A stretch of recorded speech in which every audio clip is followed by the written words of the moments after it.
요구합니다. 우리 모두 이번에 제3기 민주정부를 수립합시다.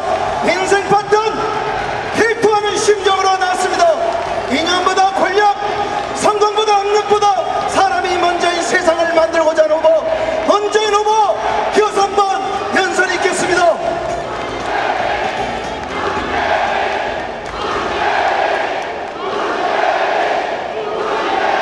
네, 존경하는 시민 여러분, 사랑하는 당원 동지 여러분, 우리 후보들 오늘까지 숨가쁜 예비 경선 일정 함께 했습니다. 다들 수고들 하셨습니다.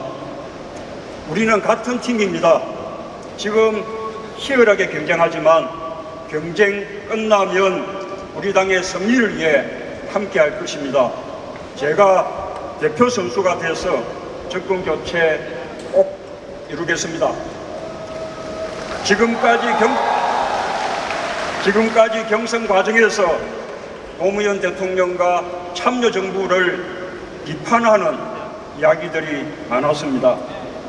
부족했던 점들을 제대로 성찰해야 국민의 지지를 받을 수 있다는 그런 뜻으로 생각합니다. 저도 같은 생각입니다. 성찰은 우리 모두가 함께 해야 하는 것이지만 특히 저는 그 누구보다도 무겁게 성찰해야 할 입장에 있다고 생각합니다. 민주정부 10년을 제대로 성찰해야만 부족했던 부분까지도 묘훈이 돼서 앞으로 더 잘할 수 있는 힘이 될 것입니다. 성찰과 극복이 우리의 과제, 특히 저희 과제라는 것을 가슴 깊이 새기겠습니다.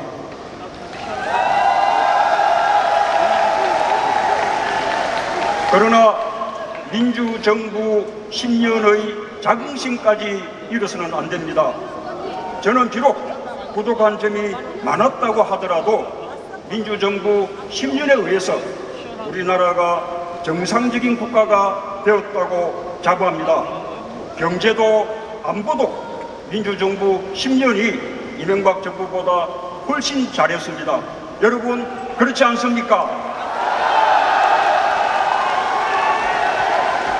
그런데도 5년 전 우리는 참여정부가 무능하다는 불행에 빠져서 민주정부 10년의 자긍심을 버린 채 선거에 임했습니다.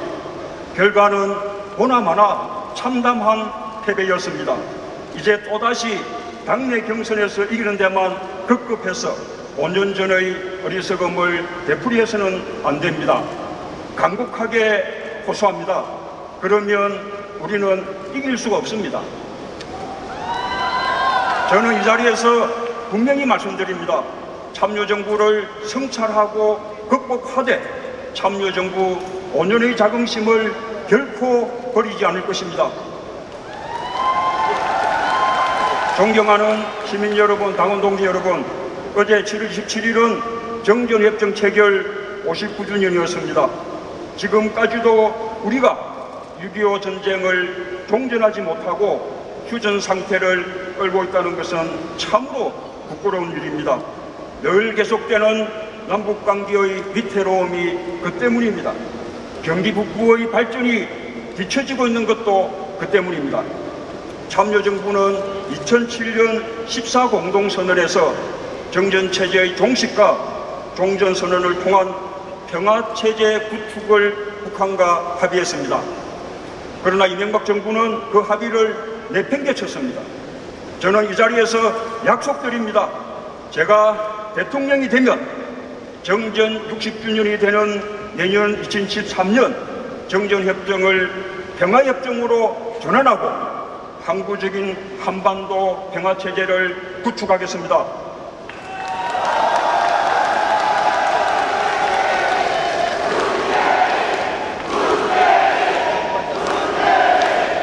(6.15) 공동선언과 14 공동선언을 남북이 함께 실천하고 그것을 위해서 취임 첫해 6.15 기념일을 전후해 남북 정상회담을 열겠습니다. 14 공동선언에서 합의한 남북 간의 여러 가지 경쟁력 사업에 적극 착수해서 임기 중에 남북 경제연합의 새로운 시대를 열겠습니다. 남북 관계를 화해와 평화를 넘어 돈이 되고 일자리가 되고 새로운 성장 동력이 되는 공동번역의 시대를 열겠습니다. 존경하는 시민 여러분, 당원 동지 여러분, 참여정부 5년간 활발했던 개성공단과 금강산 관광을 생각해 보십시오. 거기서 얻은 경제적 이익과 안보적 이익을 생각해 보십시오. 참여정부 5년간 단 한 건도 북한과 군사적 충돌이 없었고 단 한 사람 우리 국민이 희생된 일이 없었던 것을 생각해 보십시오. 그리고 이명박 정부에서 일어난 천안함 사건과 연평도 포격 사건, 그로 인한 수많은 아까운 젊은 모습의 희생을 비교해 보십시오. 그때 있었던 전쟁의 공포를 비교해 보십시오. 저는 이 비교 하나만으로도 새누리당이 더 이상 집권해서는 안 될 이유가 되기에 충분하다고 생각하는데 여러분 동의하십니까? 저는 이 비교 하나만으로도 민주정부 10년을 잇는 새로운 민주정부가 들어서야 할 이유가 충분하다고 생각하는데 여러분 동의하십니까?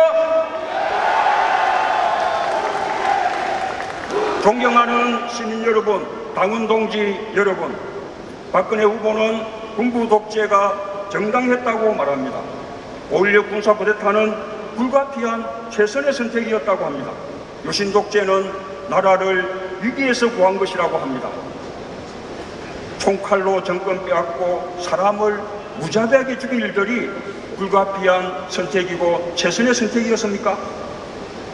국민들이 대통령을 직접 뽑지도 못하게 하고 국회의원 3분의 1을 대통령이 마음대로 임명하도록 해서 박정희 영구집권 총통체제 만든 것이 나라를 위기에서 구한 것입니까? 헌법 질서를 파괴한 군사쿠데타, 민주헌정을 말살한 유신독재 장기 집권을 두둔하고 정당화하는 사람, 민주공화국 대한민국의 대통령 될 자격이 없다고 생각하는데 여러분 동의하십니까? 지금 우리가 누리고 있는 이 민주주의, 우리 국민들이 오랜 투쟁 끝에 피와 눈물로 이뤄낸 것입니다. 거기에 박근혜 후보가 손톱만큼이라도 기여한 게 있습니까? 그런데 박근혜 후보와 새누리당이 민주주의 역사를 또다시 되돌리려고 하는 것, 저는 결단코 용납할 수 없는 일이라고 생각하는데 여러분 동의하십니까?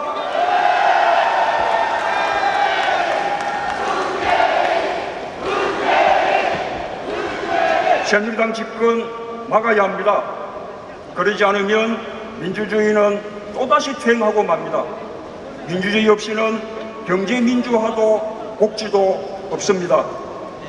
또다시 소통 없는 불통과 독선의 대통령 아래에서 국민들의 눈물과 한숨이 더 깊어질 것입니다.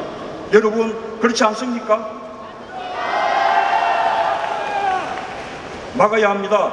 누가 막을 수 있겠습니까? 제가 여러분과 함께 반드시 막아내겠습니다. 새누리당 박근혜 후보에게 이길 수 있는 유일한 후보가 저 문재인입니다. 저는 이기기 위해서 나왔습니다. 여러분과 함께 이기려고 나왔다는 것을 자신 있게 말씀드립니다. 여러분!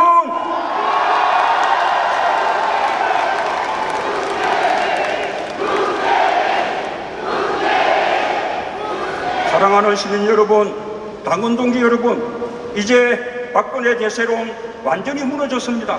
그렇지 않습니까? 그렇습니다. 저는 제가 이길 수 있다고 확신합니다. 박근혜 후보, 안철수 원장 다 넘어설 수 있습니다. 안철수 원장과의 단일화도 박근혜 후보, 안철수 원장 다 넘어설 수 있습니다. 그러려면 당원 여러분이 저를 밀어주셔야 합니다. 그래야만 우리 민주당이 정권교체의 중심이 될 수 있습니다. 안철수 원장과의 단일화도 민주당이 주도할 수 있습니다. 민주당이 서울시장에서 후보를 내지 못했던 일 또다시 되풀이하겠습니까? 저 문재인에게 힘을 모아주십시오. 제가 승리를 책임지겠습니다. 여러분 함께해 주십시오. 이길 수 있는 후보와 함께해 주십시오. 정권교체 함께해 주십시오. 사람 사는 세상, 사람이 먼저인 세상 함께 만들어 주십시오. 세상이 어떻게 달라지는지 함께 확인해 주십시오. 여러분 함께 해 주시겠습니까? 감사합니다.